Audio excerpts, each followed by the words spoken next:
오늘 말씀은 베드로전서 2장 21절에서 25절까지입니다. 베드로전서 2장 21절에서 25절. 우리 같이 함께 말씀 읽도록 하겠습니다. 같이 읽겠습니다. 시작. 이를 위하여 너희가 부르심을 받았으니 그리스도도 너희를 위하여 고난을 받으사 너희에게 본을 끼쳐 그 자취를 따라오게 하려 하셨느니라.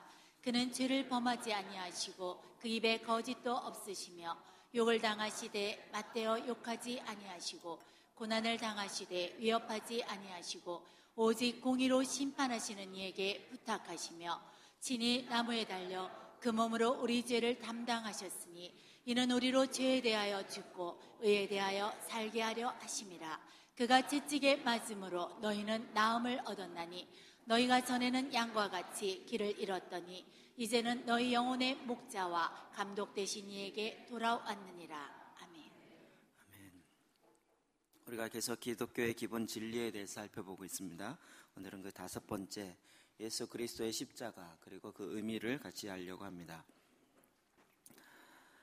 기독교는 십자가의 종교라고 많이 이야기합니다.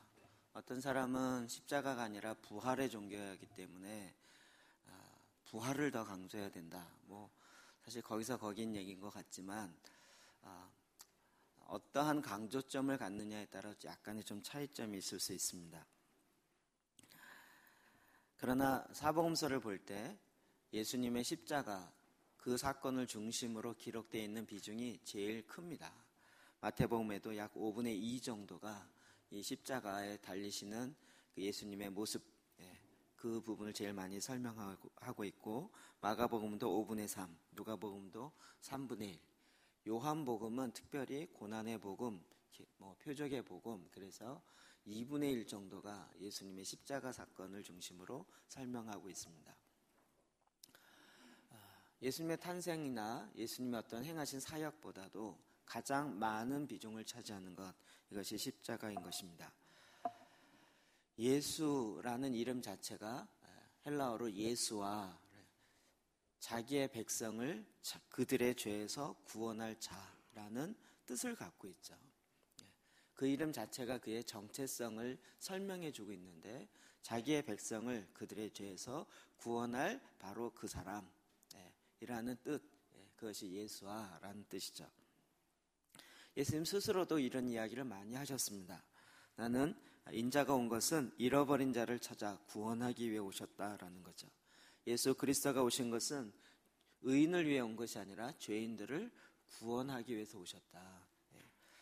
이 모든 것들이 다 십자가를 통해서 이루어지는 것입니다. 우리는 너무나도 쉽게 십자가라고 이야기하지만, 그러나 이 세상에서는 십자가라는 이야기를 한 번도 어디에서도 이야기하지 않습니다. 이 세상에 제일 큰 관심은 제가 보기엔 사람들이 잘 표현을 안 하지만 자기의 변화라고 생각됩니다. 자기가 좀 바뀌고 싶은 거죠. 변화되고 싶은 거예요. 어떻게 하면 내가 좀 바뀔 수 있을까? 변화될 수 있을까? 그러면 제일 먼저 우리가 많이 듣는, 세상에서 많이 듣는 얘기가 뭘까요? 어떻게 하면 내가 좀 바뀔 수 있을까? 우리 제일 많이 하는 얘기가 뭐죠?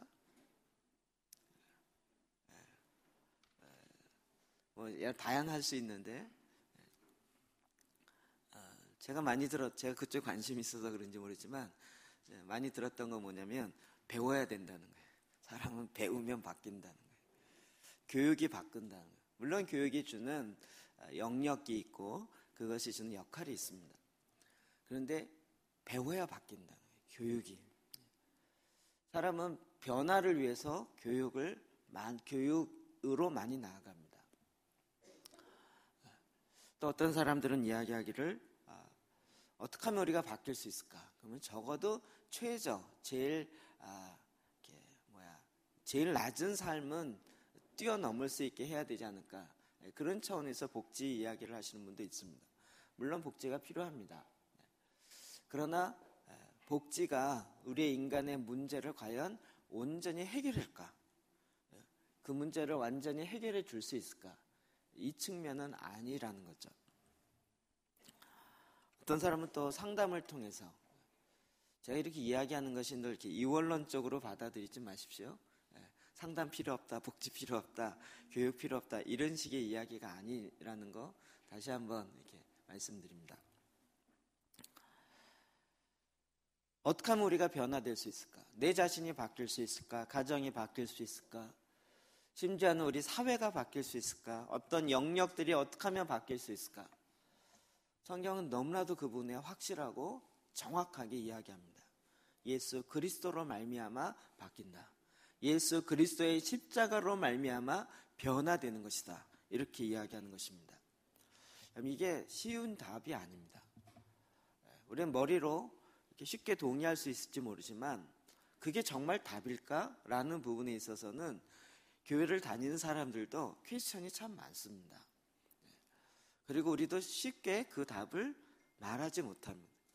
제가 보기에 시험 볼 때, 교회에서 시험 볼 때는 답을 할 것입니다. 그러나 현장에 딱 부닥쳐서 십자가가 답입니다. 그러면 돌맞기 쉬운 일들이 참 많이 있습니다. 이 부분에 대해서 우리가 사복음서를 살펴볼 수도 있지만 예수님의 가장 측근 누구였을까요? 가장 측근.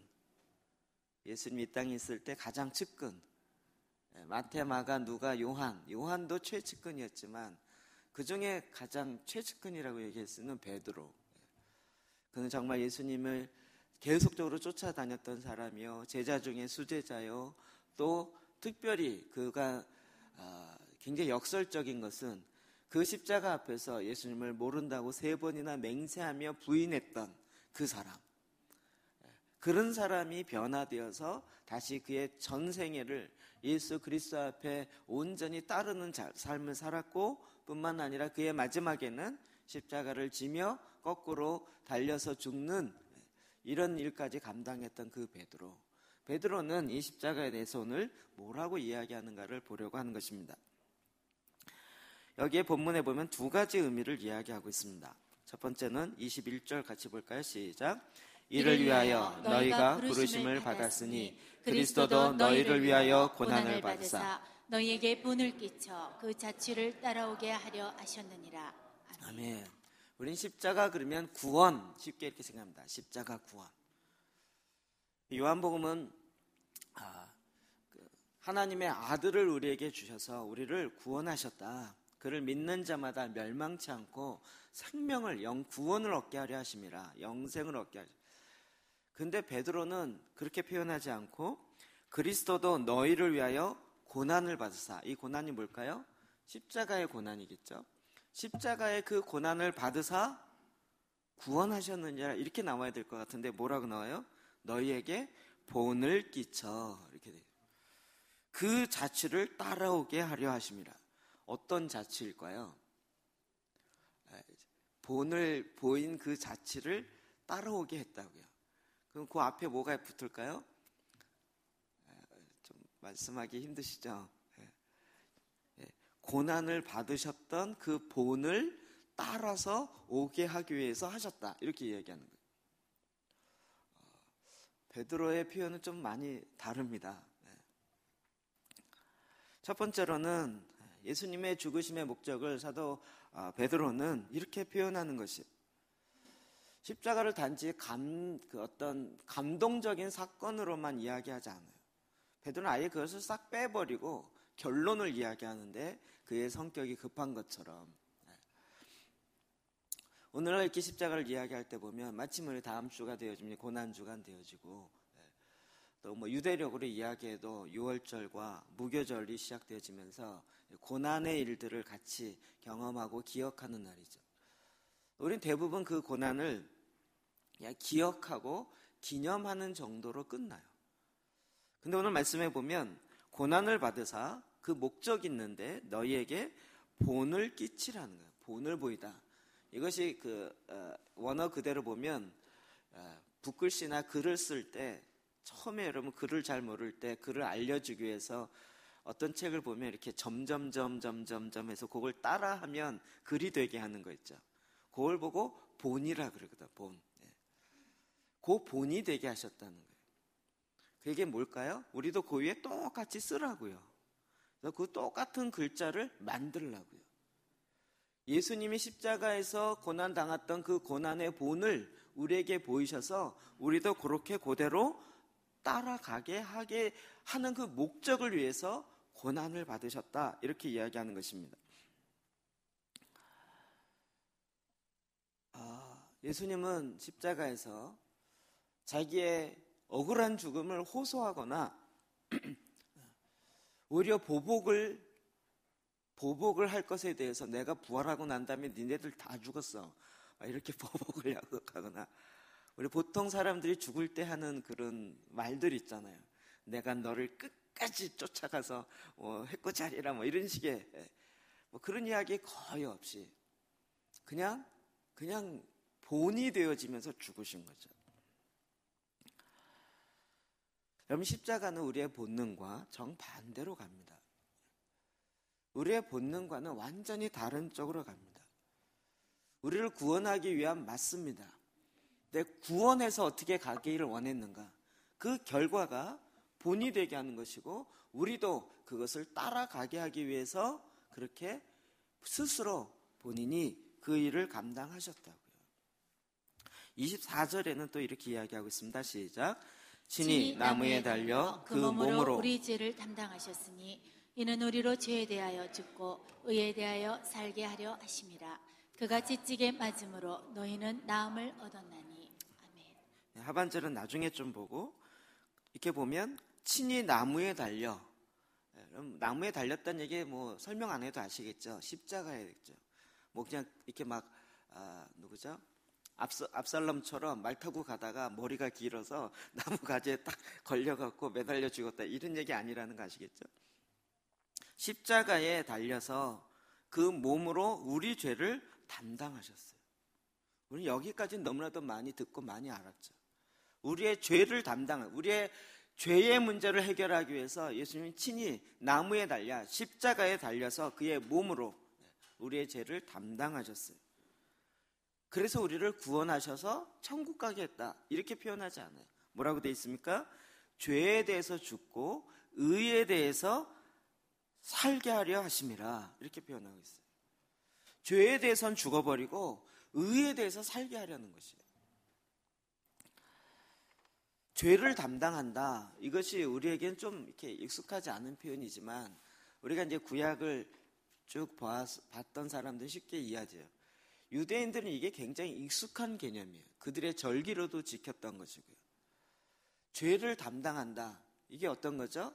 제사를 드릴 때마다 나의 죄를 대신 전가시키는 작업들을 했었죠. 누가 해요? 죄인이 직접 양을 갖고 오면 그 양의 머리에 손을 얹고 내 죄를 네가 담당하는 거다, 이러면서 그 양을 잡고 그 양의 피를 받고 그것을 드리는 일들을 그들은 삶 속에 살았던 거예요. 뿐만 아니라 대속죄일이 되면, 용키푸르가 되면 대제사장이 그 일을 항상 했어요. 그리고 그 나라의 죄악을 아사셀의 염소에 해서 완전히 또 죄를 담당해서 광야로 버렸어요. 죄를 담당시킨다는 것이 그들의 삶 속에는 문화로 남아있는 것이죠. 우리는 이 죄를 담당한다는 개념이 이렇게 많지가 않다 보니까, 우리는 뭐가 있을까요? 보석금 정도. 죄 무슨 잘못해서 이렇게 감옥에 갇혔는데 보석금을 내고 대신 나오는, 요건 조금 약간 그 개념이 너무 약해요. 보석금도 죄에 따라 다르잖아요. 근데 어느 정도냐면, 굳이 이 예로 든다면 보석금이 약 5조 원 정도. 5조 원도 감이 안 오시죠? 너무 크면 오히려 감이 안 오시죠? 한 얼마로 갈까요? 한 500억 정도. 이것도 뭐 감이 안 오시나 본데. 5천만 원. 내려갈수록 나의 가격이 떨어진다는 거 아니에요? 5천만 원은 그래도 감이 오시나 본데요. 그 대가를 치고, 이것도 완전히 치르는 거 아니죠. 그냥 임시로 빼내는 거죠. 근데 나에 대한 죄의 대가, 죄의 그 형벌이 가치를 완전히 치루었다고요. 그래서 더 이상 그 법에 죄인이다라고 이야기하고 죄의 벌금을 내는 그 법, 그것을 완전히 만족시켰다고요. 더 이상 그 죄의 법 아래에 살지 않아도 되게 대가를 치루었다라는 거예요. 이게 이제 죄에 대해서 죽었다는 거죠. 다른 얘기를 하면 율법에 대해서 죽었다 이렇게 표현하고 있는데 갈라디아서 2장 19절입니다. 20절 읽어볼까요? 시작. 내가 율법으로 말미암아 율법에 대하여 죽었나니 이는 하나님에 대하여 살려 함이라. 내가 그리스도와 함께 십자가에 못 박혔나니 그런즉 이제는 내가 사는 것이 아니요 오직 내 안에 그리스도께서 사시는 것이라. 이제 내가 육체 가운데 사는 것은 나를 사랑하사 나를 위하여 자기 자신을 버리신 하나님의 아들을 믿는 믿음 안에서 사는 것이라. 아멘. 아멘. 19절에 보면 율법으로 말미암아 율법에 대하여 죽었나니, 이게 죄에 대해서 율법이 잘못됐기 때문에 율법 폐기가 됐다 이런 얘기가 아니라 율법에 해당되어지는 죄의 대가를 치루었다라는 거예요. 우리는 요까지 많이 생각하는데 그 다음에 이는 하나님에 대하여 살려 하심이라. 하나님에 대해서 살았다는 거예요. 하나님에 대해서 감각이 없었는데 하나님에 대한 감각이 생겼다고요. 이게 보면 우리 요즘에 눈이 열렸다 이런 얘기 많이 하더라고요. 눈이 열렸다. 패션에 눈이 열리니까 옷 입는 것에 온통, 그 다음부터는 사람 보면 뭐가 보여요? 옷 입는 것만 보이죠. 저도 군대를 가기 전에 몰랐는데 군대 갔다 와서 보니까 온통 군부대만 눈에 보여요. 강원도를 가는데 웬 그 전에 강원도 갈 땐 군 하나도 없었어요. 근데 제가 군대 갔다가 강원도 가니까 맨 부대만 있어요. 부대만 있었을까요? 아니죠. 제가 눈이 열린 거죠. 무슨 얘기인지 이해되시죠? 어떤 사람이 고물상에 눈이 열리니까 보이는 것마다 이게 저게 얼마짜린데, 우리는 그냥 휴지예요. 냉장고에 버릴 때 막 버릴 때 돈 들고 이거 이 고물 정말 처치가 곤란한데 그쪽에 눈이 열린 사람은 그게 얼마인지가 보이는 거예요. 눈이 열린 거예요.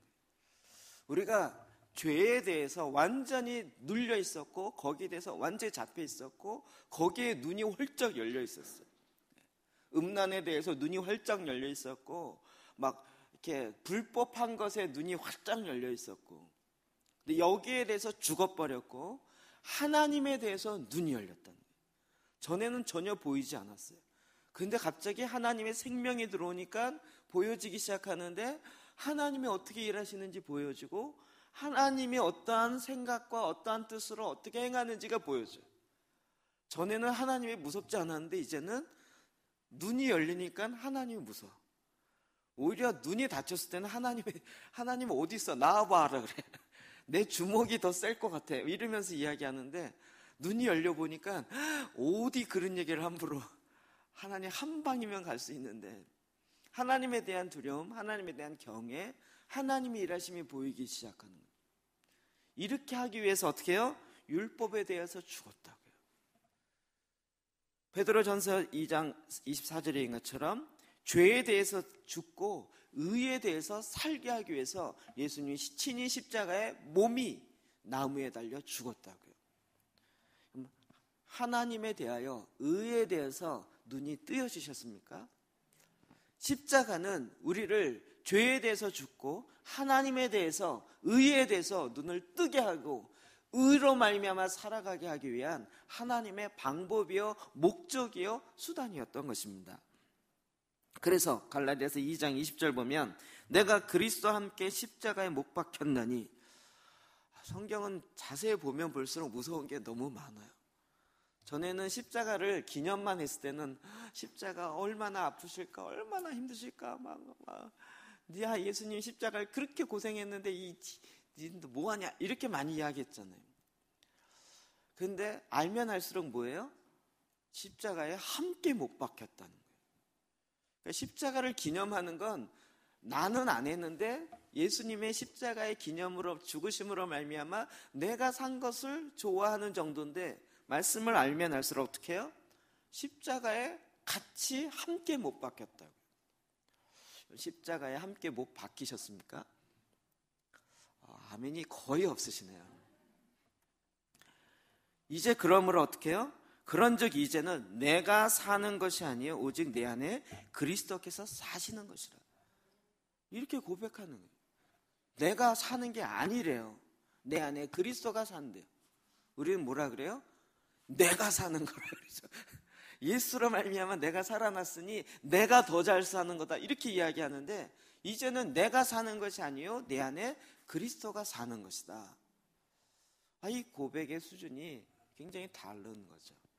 이 십자가에 대한 의미를 잘 이해하지 못했겠고, 너무나도 이렇게 어린 수준, 잘못된 건 아니지만 아주 초등학문의 아주 어린 수준로 이야기하다 보니까 예수 믿고 십자가로 말미암아 구원 얻었다 이 정도 생각하는 거예요. 말씀을 찾아보면 찾아볼수록 너무 많아요. 그런즉 이제 내가 사는 것이 아니오 오직 내 안에 그리스도께서 사시는 것이라. 의에 대해서, 죄에 대해서 죽고 의에 대해서 살았으니까 예수님의 자취를 본받아 쫓아가니까 예수님처럼 이제 나도 내 안에 그리스도가 살아요. 그래서 이제 내가 육체 가운데 사는 것은, 내가 오늘 이 육체 가운데 인생을 살아가는 그 이유, 목적은 뭐냐면 나를 사랑하사 나를 위하여 자기 자기 자신을 버리신 하나님의 아들을 믿는 믿음 안에서 사는 것이다. 삶의 목적이 나를 위해서, 나를 사랑하사, 이게 아주 자기 자신을 사랑하는 에고이즘이 이게 강한 이게 아니라 나를 사랑하는 그 예수님, 나를 위하여 죽으신 그 십자가, 그 주님을 사랑하는 믿는 그 믿음으로 말미암아 살아간다는 거예요. 이것이 예수 그리스도의 십자가를 믿는 성도들의 삶의 모범, 모델로 우리에게 제시해주고 있는 것입니다. 주인이 바뀐 것이에요. 예수를 믿는다는 것 자체는 그냥 객관적으로 머리로 지적으로 동의했다가 아니라 나의 주인이 바뀌었어요. 전에는 여러분 인정 안 할 수도 있지만 죄가 나의 주인이었어요. 내가 죄를 다스릴 수 있을 것 같지만 한번 끊어보려면 안 끊어지잖아요. 죄가 주인이었고, 그래서 죄의 종노릇 하며 살았어요. 그래서 이 죄에 대한 대가는 죽음이었는데, 그 죽음을 예수님이 십자가에 친히 나를 사랑하사 죄의 법을 만족시키시고 그 법을 치르시고 십자가에 나무에 본인이 저주받아 죽음으로, 그리고 우리를 의에 대해서 살게 하셨다고요. 이제는 주인이 바뀌어서 예수님처럼 예수로 말미암아 살아가고 나를 사랑하시는 하나님의 아들을 믿는 믿음 안에 살게 하기 위해서 우리를 그렇게 하셨다고요.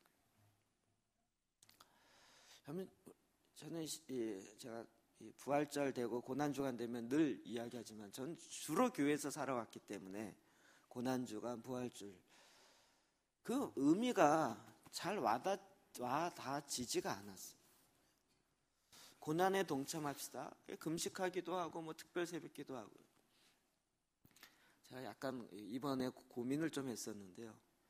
이 한국교회가 어느새 고난주간에 특별 새벽기도를 안 하면 이단이다라는 얘기가 나왔어요. 이상하더라고요. 어느덧 그렇게 돼버렸어요. 여러분도 그렇게 생각하시나요? 저보고 고난주간인데 특별 새벽 예배 안 하냐고 묻더라고요. 그래서 우리는 그냥 360을 계속하기 때문에 특별자 붙을 이유가 없습니다. 이렇게 얘기했더니 그러면 특별 새벽 예배 안 하면 이상한 교회네? 이렇게 얘기를 하는 거예요. 제가 그 얘기를 듣고 정말 이상하게 생각했어요. 그 사람을.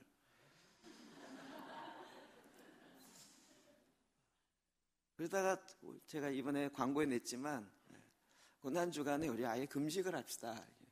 고난에 동참하기 위해 하는 게 아니고요. 금식이 주는 유익을 알기 때문에.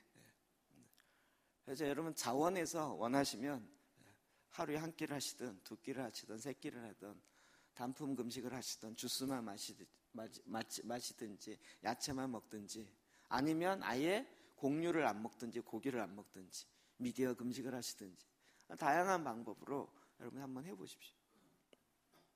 꼭 안 한 사람이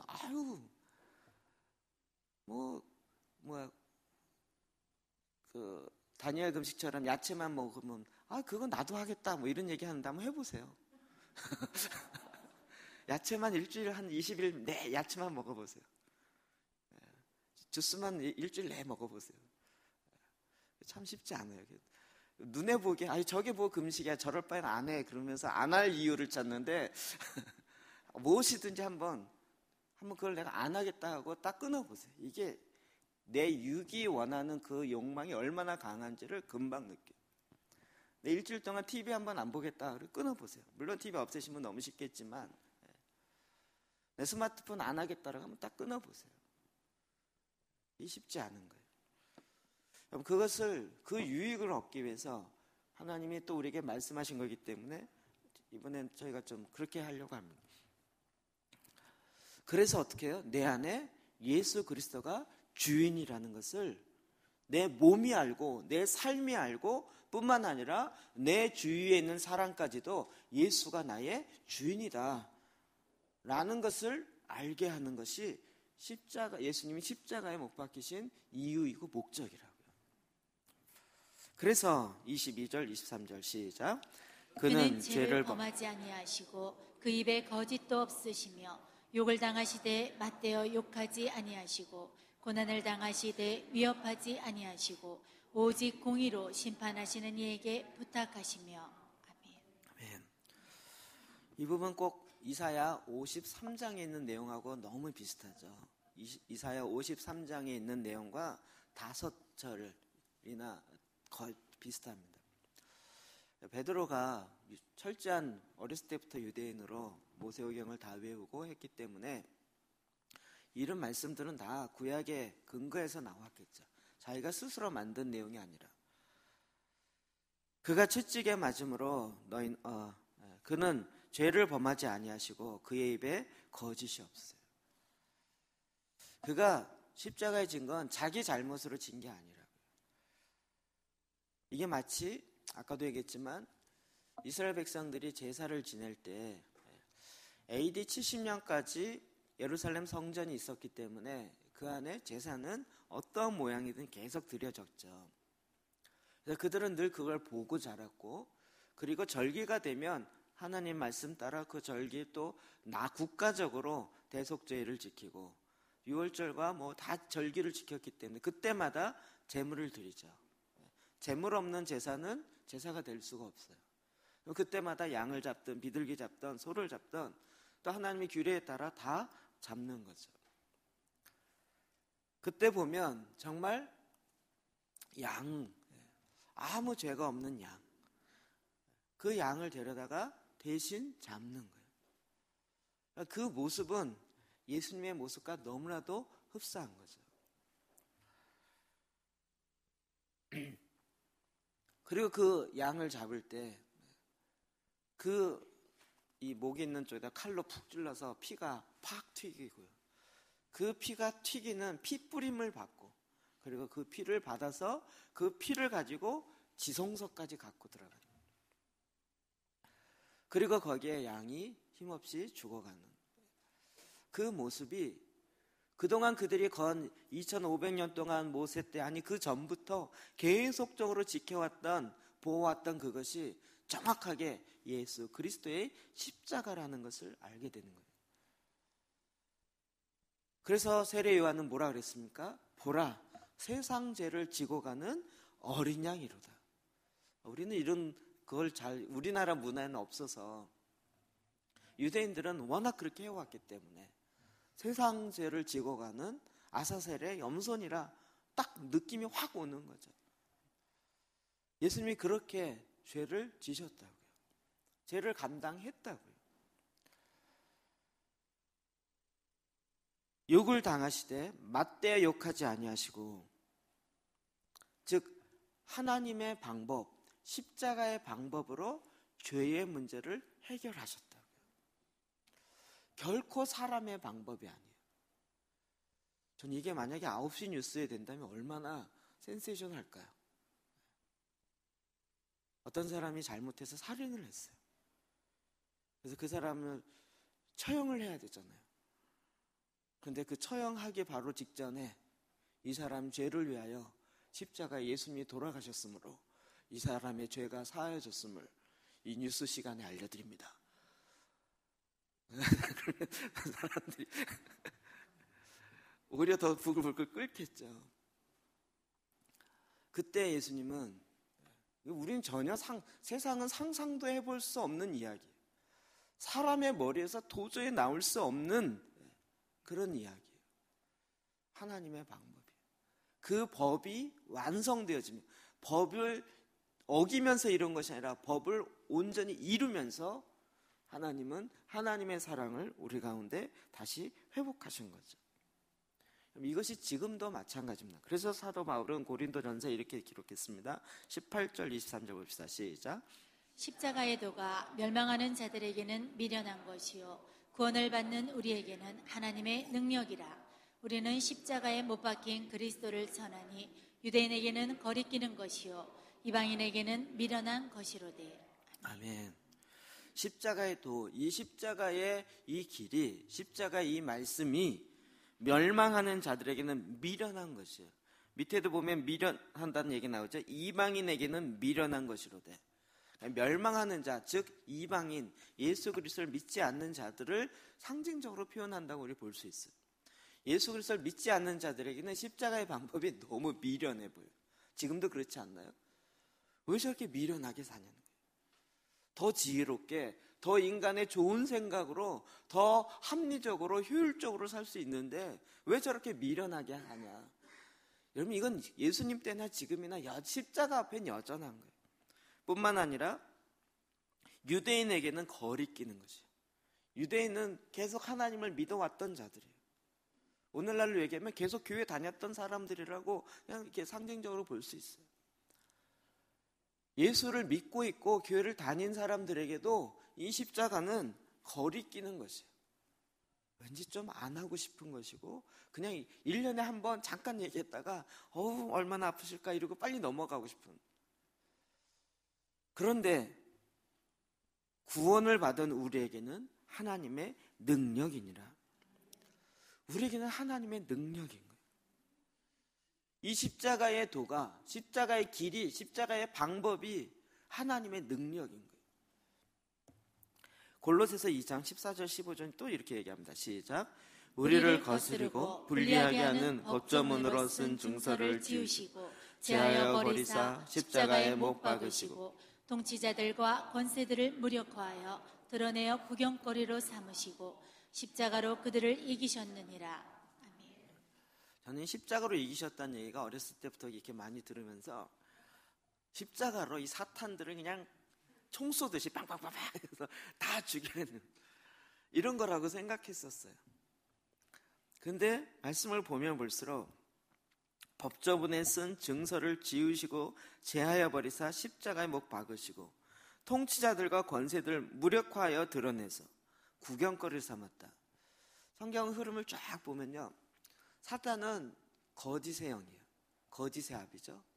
그리고 참소하는 자예요. 하나님 앞에서 계속 하나님이 정하신 법, 이 법을 어기면 죽음이라는 그 법을 갖고 얘 법을 어겼습니다. 얘 법을 어겼습니다. 얘가 또 이런 죄를 졌습니다. 이러면서 하나님 앞에 계속 고자질해요. 그러면서 그러니 얘는 죽여야 됩니다. 죽여야 됩니다. 사탄도요, 하나님의 법을 알아요. 이 법을 근거로 얘 죽여야 됩니다. 얘 죽여야 돼요. 그 전에는 제가 그렇게 얘기하는 사탄을 예수님이 한 칼에 쫙 잘라버리고 이겼다 이렇게 생각했어요. 예수님이 그때 어떻게 하세요?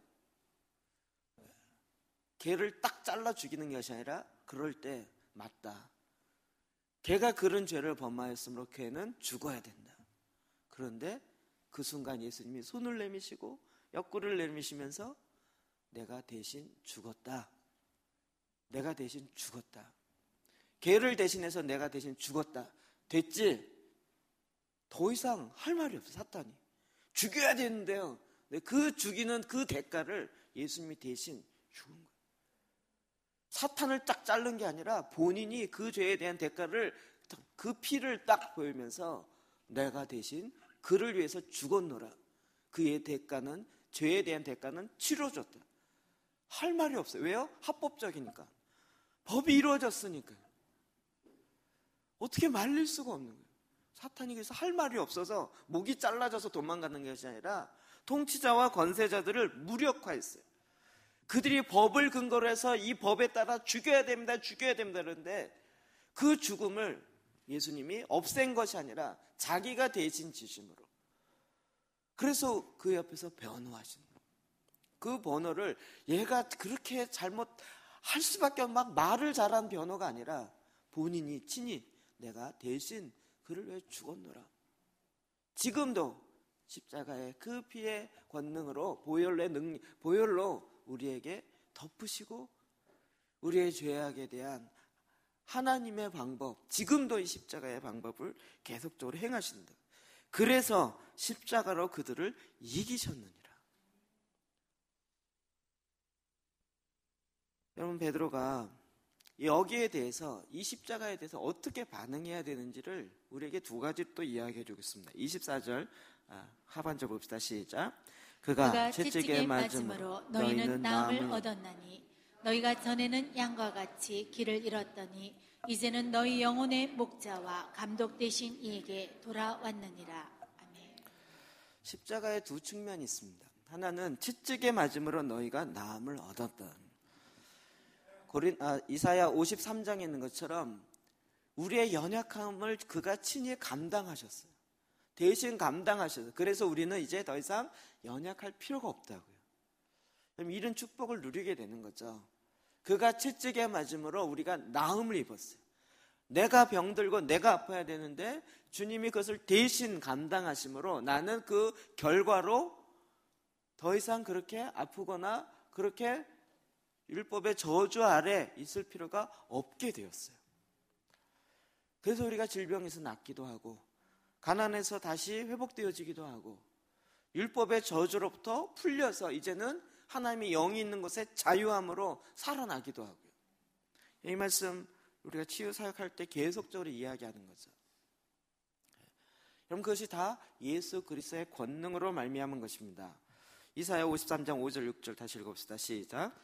그가 찔림은 우리의 허물 때문이요 그가 상함은 우리의 죄악 때문이라. 그가 징계를 받음으로 우리는 평화를 누리고 그가 채찍에 맞음으로 우리는 나음을 받았도다. 우리는 다 양 같아서 그릇 행하여 각기 제 길로 갔거늘 여호와께서는 우리 모두의 죄악을 그에게 담당시키셨도다. 아멘. 하나님의 방법이야. 하나님의 방법. 그러므로 우리는 나음을 얻었다. 하나님은 지금도 이 방법을 쓰세요. 그리고 예수 그리스도를 믿는데 그 믿음이 실제 우리 안에 돼요. 자, 요즘엔 무슨 뭐에 씌었는지 이렇게 어디를 가나 말씀 기도와 제사장 기도와 보혈 기도를 이렇게 얘기하다 보니까 전에 말씀 기도 하나 얘기할 땐 그래도 한 20분 얘기하면 충분히 얘기했는데 제사장 기도를 얘기하려니까 이게 부족한 데다 거기다 보혈 기도까지 얘기하려니까 시간은 짧은데 이번에도 만난 대만에서 온 선교사님에게 너무 이제 통역해주고 감사해서 이제 선물과 함께 책을 이렇게 주면서 줬더니 그분이 감사함으로 받았어요. 3일 후에 다시 오셨어요. 통역 안 하셔도 되는데 오셨어요. 이게 간증으로 이야기 드려야 되는데 저희가 그러니까 월요일부터 금요일 밤까지 완전히 꽉 이 세미나가 계속 있어가지고요. 게다가 한국에서 제가 실수해서 한 2명 가면 어디 앉아있는지도 모를 텐데 20명이 가가지고요. 앞자리에 딱 한국 목사님들 자리라고 딱 이렇게 만들어놨어요. 한 번은 저희가 늦게 들어갔더니요. 난리가 났어요. 어디 갔냐고.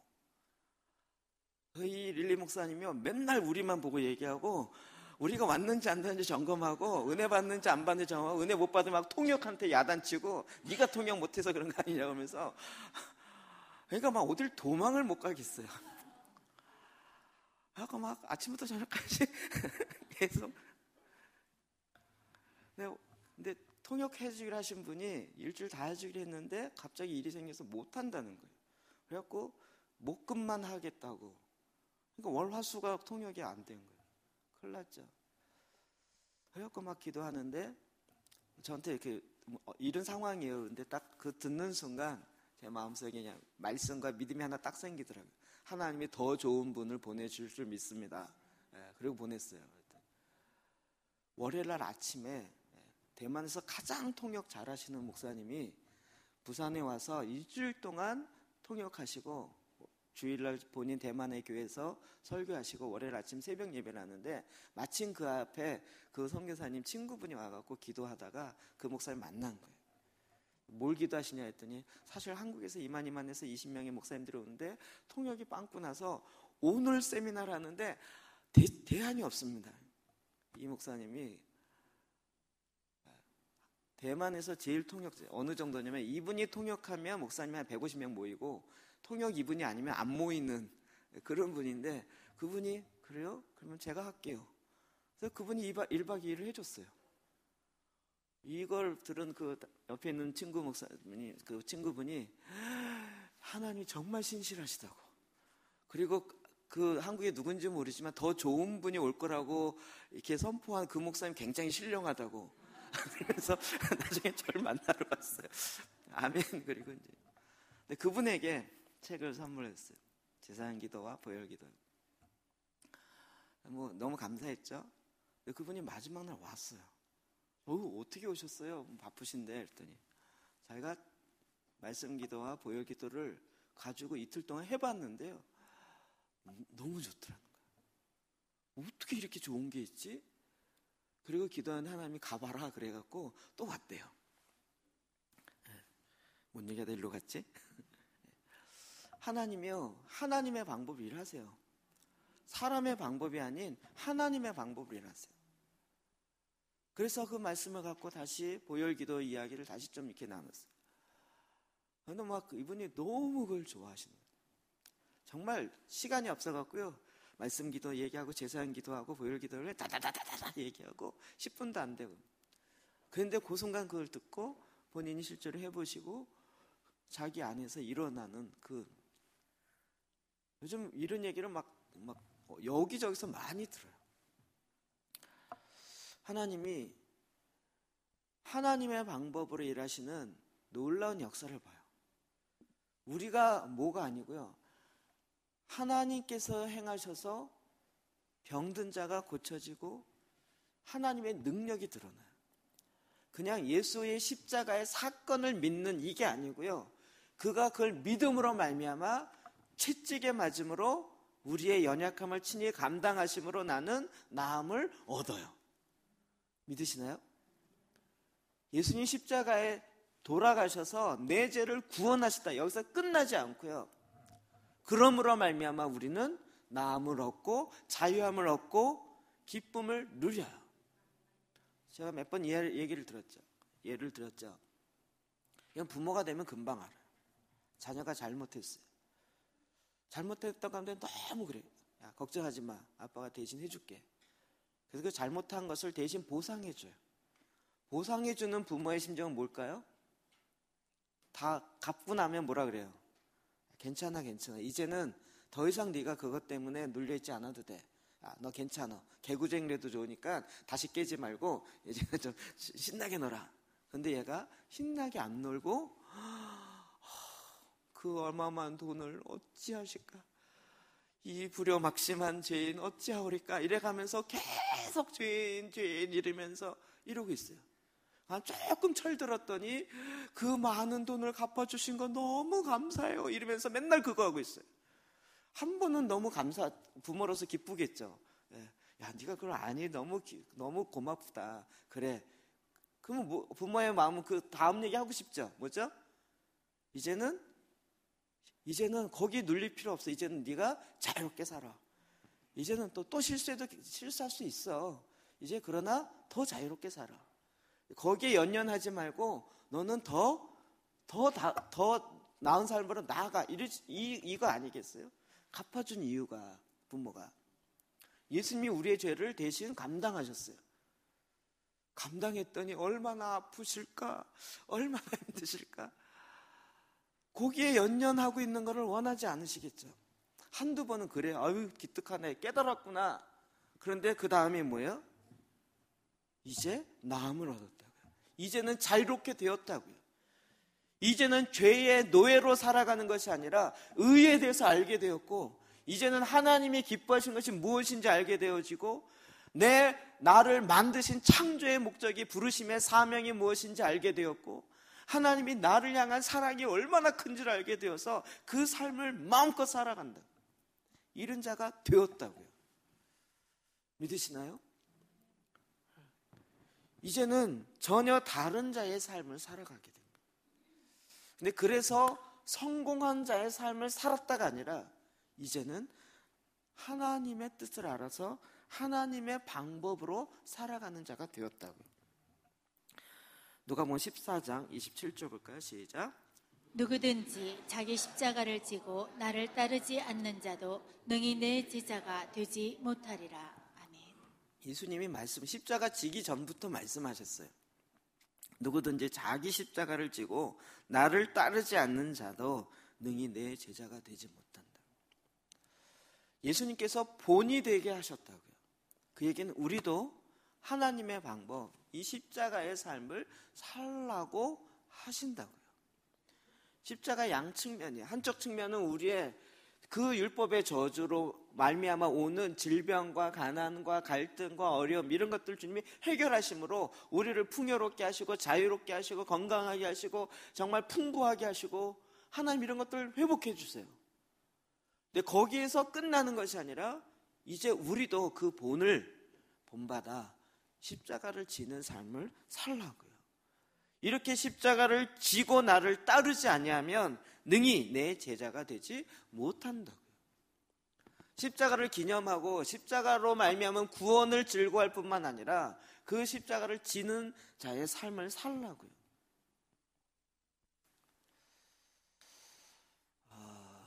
저는 이번 이게 갔다 오면서 굉장히 심각해졌어요. 몇몇 분들이 너무 은혜를 받아서 정말 하나님 앞에 온전하게 드리기를 헌신했어요. 전 그거 보면서 너무 마음에 기뻤어요. 왜? 남이 헌신하는 거 왜 이렇게 기쁘죠? 근데 저도 그 질문이 딱 제 앞에 오는데 그게 제사가 이게 제가 나중에 한번 쭉 정리해서 설명드릴게요. 그럼 구약에 우리 기도 제단은 뭐죠? 제단이 있고 제사가 있고 제사장이 있고 제물이 있잖아요. 계속 우리가 이야기했던 것이 기도 모임과 기도 제단의 차이는 뭐예요? 제물이 있느냐 없느냐의 차이잖아요. 그냥 하나 이거 저거 해주세요 이렇게 기도하는 건 기도 모임이고 기도 제단이란 제물이 이 세 가지 요건이 돼야 되는 거잖아요. 하나님의 법에 따라 제사가 드려지고 그리고 제사장이 거룩과 성결해야지 제사장이 자기가 죄가 있으면서 하나님께 드려지는 제물은 받지 않잖아요. 그래서 제사장인 거룩과 성결이 요구되어지고 그리고 제물도 흠 없어야 되잖아요. 근데 이 제물이 신약에 오면 뭐예요? 너희 몸을 하나님이 기뻐하신 거룩한 산 제물로 드리라는 거잖아요. 그러니까 기도 제단은 자기 자신이 제물로 드려지는 것이 꼭 있어져야 되는 거죠. 이 기도 제단에 벌써 다 까먹은 것 같으신데요? 성경만 읽으셨나요? 그러니까 내가 하나님 앞에 하나님이 일하실 수 있도록 이 기도 제단을 세우겠습니다. 몰랐을 땐 이걸 통해 트랜스포메이션이 일어나고 막 나라가 바뀌고 막 신나는데요. 알면 알수록 그게 되려면 뭐가 있어야 돼요? 재물이 있어야 되는 거예요. 그 재물이 누구예요? 나인 거예요. 내가 그 십자가를 지고 내가 주님과 함께 같이 그 길을 가야 되는 거예요. 남이 그렇게 간다고 하니까 너무 좋은데 그게 나한테 딱 오니까 내가 십자가를 질 생각하니까 이게 생각이 좀 달라지는 거예요. 잠깐요. 이 분위기에 빠지면 안 돼. 잠깐. 이 분위기에 빠지면 안 돼요. 이거 정말 져야 되나? 제가 이런 사역을 하기까지 많은 여정이 있었는데 교회에서 정말 기도가 약하다는 걸 알고 이 중보 기도를 강력하게 세워야 된다는 것을 머리로 다 알고 있었어요. 그러나 중보 기도 사역을 하게 될 때 중보 기도 사역에 일어나는 그동안 한국에 있었던 많은 비판들, 여러분 중보 기도하면 기본적으로 세 가지가 있어야 되잖아요. 죽기 사역과 병 고치는 사역과 그 다음에 예언 사역이나 이런 측면 세 가지. 죽기 사역하면 일어나는 문제 한국교회에서 저도 그걸 안 좋게 보았고, 병 고친다 이러면 또 문제, 은사 일어난다 그러면 저도 그걸 비판했던 사람인데 제가 그걸 하려니까 이걸 하면 무슨 욕을 먹을지가 너무 그려지는 거예요. 그래서 그 당시 담임 목사님한테, 목사님 정말 이거 해야 되지만 하게 되면 일어나는 문제에 대해서 목사님도 잘 아시잖아요. 몇 번 물어봤어요. 몇 번. 본인도 너무 잘 알지만 그러나 해야 된다는. 그래서 제가 결심하고 했어요. 허락을 3번 물어보고 나중에 확인하고 했어요. 막판에 저보고 막 뭐라 해야 돼, 해보기나 해 그러더라고요. 질문 그만하고 해보기나 해 그러더라고요. 네, 알았습니다. 그때부터 시작했어요. 그리고 한 6개월 지나니까 벌써 아니나 다를까 문제가 막 소문이 나기 시작합니다. 그리고 어느 날 제가 퇴마사가 돼 있고 어느 날 제가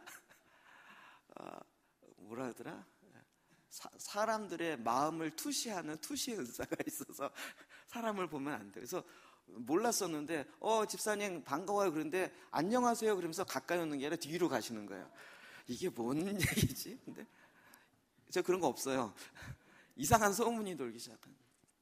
그러다가 좀 있다가 이단 소리가 나오고 이상한 데 빠졌다는 얘기가 나오고 제가 막 억울해서 기도하다가 하나님께 물었어요. 하나님, 내가 이럴 줄 알았다고요. 내가 이럴 줄 알아서 안 한다 그랬잖아요.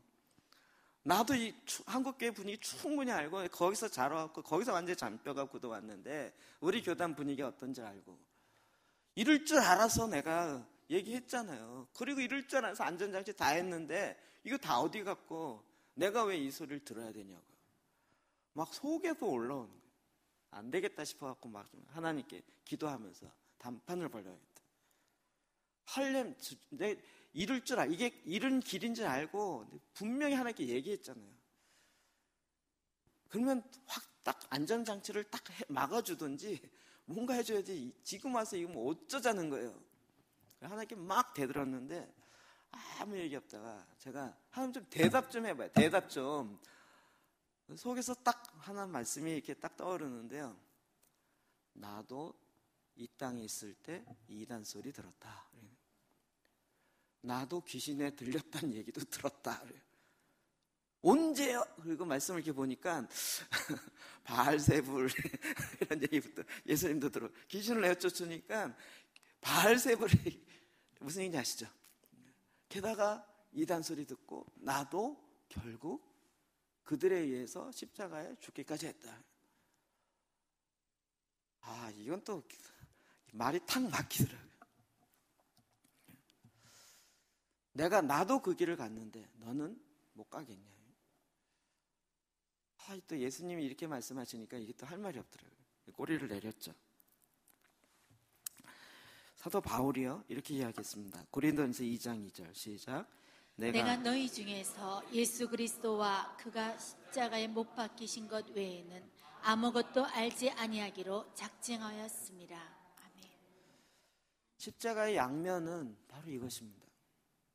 십자가로 말미암아 우리가 얻게 되어지는 축복, 유익 이것뿐만 아니라 내가 십자가를 지고 그 십자가의 방법으로 알아가는 하나님의 일하심을 알기로 작정했다고요. 십자가를 영신학적으로 연구해서 안다는 것이 아니라 그의 삶 속에서 그의 사역 가운데 내가 죽어져요. 내가 완전히 없어져요. 그런데 하나님이 일하세요. 오히려 내가 그리스도와 함께 십자가에 못 박혀 죽어서 그 다음에 다시 부활하여 나타나는 하나님의 일하심을 보기 위해서 나는 오늘도 날마다 죽노라 라고 사도 바울이 이야기했다고요. 여러분, 고난을 통하여 십자가를 통하여 내가 상상치도 못했던 하나님의 일하심을 보게 되어집니다. 십자가가 아니면 볼 수 없는 것이 있습니다. 십자가를 통하여 고난을 통하여 내 안에 일어나는 하나님의 영광이 무엇인지를 십자가를 통과하고 난 다음에 하나님 보게 하세요. 이게 이해 안 돼도 어쩔 수 없습니다. 고난이 아니면 절대 볼 수 없어요. 십자가가 아니면 절대 그 영광이 무엇인지 볼 수가 없어요. 그래서 주님은 우리에게 그래서 십자가를 허락하세요. 아니, 십자가를 지고 나를 따르라는 거예요. 로마 군병들은 십자가 형벌을 많이 행한 사람이에요. 그래서 십자가에 죄수들을 못 박을 때 인간의 반응이 어떠한지가 금방 나타나요. 그렇지 않겠습니까? 우리도 그 사형수가 죽을 때 그 사람의 죽는 모습을 보면 이 사람이 어떤 사람이었는지가 드러나죠. 옛날에 유명한 모래시계라는 옛날 그 드라마에 마지막 죽을 때, 야, 나 떨고 있냐? 이거 아시는 분이 있나요? 그가 그렇게 용감했지만 죽음 앞에 떨면서, 야, 나 떨고 있냐? 죽음 앞에 당당할 사람이 없는 거죠. 로마 군병들은 워낙 죄인들을 많이 박아서 했기 때문에요, 인간의 반응이 어떤지가 금방 알아요. 그러면 내 속에 정말 어떠한지를 알려면 내가 십자가 박혀보면 알아요. 우리의 손에 십자가를 한번 박아보면 그 인간이 어떤지가 금방 드러나요. 내 속에 뭐가 있는지가 금방 드러난다. 저도 이 이야기하기 너무 무서운데요, 내 손에 못이 팍 박히면 내가 잘못한 것이 아니고 나 때문이 아닌데 그 못이 딱 박히는 순간 내 입에서 뭐가 튀어나오는지, 여러분, 그 고난이 있어 볼 때 그게 나와요. 예수님이 딱 박히는 순간 이 자식들 이게 아니고요, 말씀이 튀어나왔어요. 그 안에 그 순간, 아버지, 저들이 하는 죄를 알지 못합니다. 저들을 용서해 주십시오. 그 예수님 십자가에서 7마디가 그 안에 있는 것이 튀어나왔어요. 그 안에 하나님을 향한 열망, 하나님을 향한 열정, 그 친밀함, 그것으로 그의 입에 나오기 시작합니다. 진정한 용서가 나오기 시작했고, 진정한 언약이 나오기 시작했고, 진정한 충성이 무엇인지, 긍휼이 무엇인지, 내가 목마르다 갈급함이 무엇인지, 내 영을 아버지 손에 맡깁니다. 진정한 순종이 무엇인지 그의 삶 속에, 그의 마음 속에, 영 속에 있는 것들이 툭 튀어나오는, 고난이 아니면요 이게 나오지 않아요.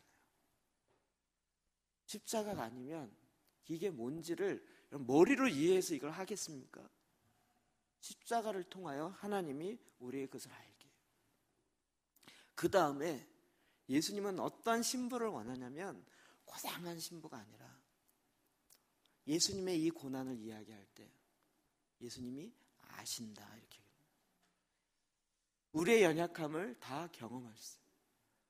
하나님, 내가 세상 살았을 때 너무너무 힘들었어요. 그런데 예수님 뭐라고 하세요? 야, 내가 더 고생했어, 이런 게 아니라 내가 안다.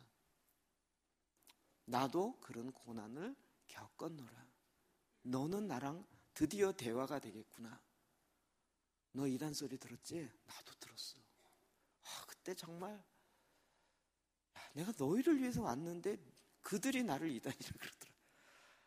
그냥 확 돌이키고 싶은 마음이 확 이렇게 고개 돌리고 싶은 마음이 있는데, 그러나 그들이 알지 못하기 때문에 하나님은 그들을 용서하기 원하셔서 내가 아버지 앞에 순종하였다. 내가 그거 안다. 제 목사님들이 몇몇 만나서 이제 마음속에 있는 이야기를 하니까요, 지난번에 몇몇 만났을 때 저희 모임의 이야기가 뭐냐면,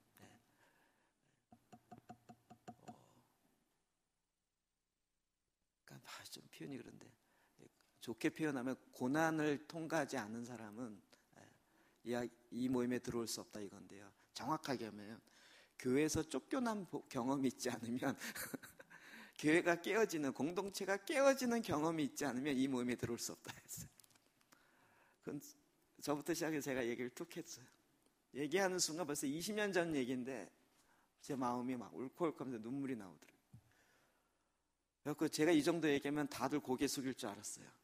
근데 한 목사님이 나도 그런 일이 있어요 이러면서 툭 이야기를 하는 거예요. 하나님 일하셔갖고 막 청소년들이 부흥하고, 막 작년부가 100명이었는데 청소년 중고등부가 10명, 15명인데 하나님 일하셔갖고 이 청소년이 350명인가 됐어요. 작년보다 더 많았어요. 어느 순간인가 설교를 안 시키더니 어느 순간인가 연말이 되더니 조용히 목사님은 그 사역이 더 잘 맞는 것 같으니까 그 사역 하세요 이러시더래요. 그 얘기 무슨 뜻인지 아시죠?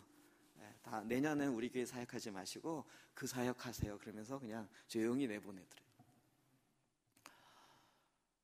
이런 이야기를, 그런데 이런 얘기에 공감이 확 되니까요 막 마음이 짱하면서요 마음이 갑자기 확 열리는, 예수님이 이렇게 하시겠구나. 예수님이 이렇게 하시겠구나. 십자가를 지고 주님을 따르면서 거기서 일어나는 그 영광, 그 아픔과, 그러나 그 가운데 있는 하나님의 일하심, 이것을 통하여 하나님의 영광을 알게 되는 거죠. 주님 우리를 십자가를 지고 나를 따르라 그랬어요.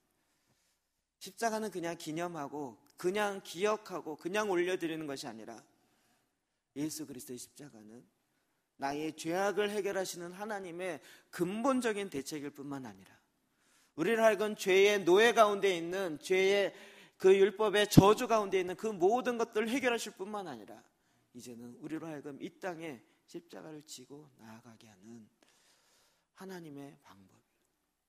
그래서 우리가 다시 한번 제물이 되는 거예요. 그 재단의 제물이 되는 거예요. 하나님, 내가 이 도시의 제물이 되겠습니다. 하나님, 내 이 가정의 제물이 되겠습니다. 하나님, 내가 이 사회, 이 죄악에 내가 제물이 되겠습니다. 그거 손가락질하고 그거 막 비판하고 누구 잘못했다고 얘기하는 거 우리가 안 해도 세상 사람들이 충분히 해요. 그런데 하나님은 이것을 대신 짊어질 제물이 될 사람을 찾으시는 거예요. 제사장을 찾으세요. 빛을 찾으세요. 그러면 어두운 방에 들어가면 제일 먼저 하는 게 뭡니까?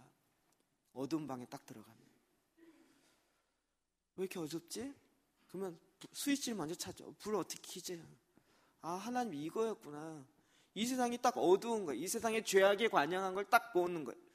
그 순간 하나님 뭘 찾을까요? 빛을 찾겠죠. 제사장을 찾겠죠. 빛 어디 있지? 여기를 밝혀야 되는데 하나님이 이 어두운 가운데 빛을 찾는 거예요. 그래서 우리를 빛과 소금이 되게 하시고 제사장 되게 하셔서 우리를 거룩하고 성결하게 해서 이것을 비추게 하는 제물이 되어지는, 십자가를 지는 그 하나님의 마음을 아는 자들을 찾으시는 거죠. 그래서 사도 바울은 이 놀라운 부활의 영광에 이르는 비밀, 십자가를 지는 걸 알았기 때문에 내가 이 십자가를 아는 것 외에 다른 것은 알지 않기로 작정했다. 재물 없는 제단이 결코 하나님의 영광을 볼 수가 없습니다. 하나님의 기뻐 받으시는 제사는 반드시 거룩한 제물, 하나님께 드려지는 십자가를 지고 주님을 따라가는 그 삶이 반드시 같이 가야 합니다. 예수님은 십자가를 통하여 우리에게 이것들을 알리셨습니다. 그러나 거기에는 동일하게 우리가 믿고 아는 것은 하나님의 영광이 그곳에 있는 것입니다. 그럼 십자가의 영광을 회복하시기를 주의 이름으로 축복합니다. 정말 십자가 앞에 나와 그 십자가를 통해서 나의 죄가 해결될 뿐만 아니라 이제는 하나님이 나에게 맡기시는 십자가를 지고 주님을 따라가는 이 삶을 사시기를 주의 이름으로 축복합니다. 기도하시겠습니다.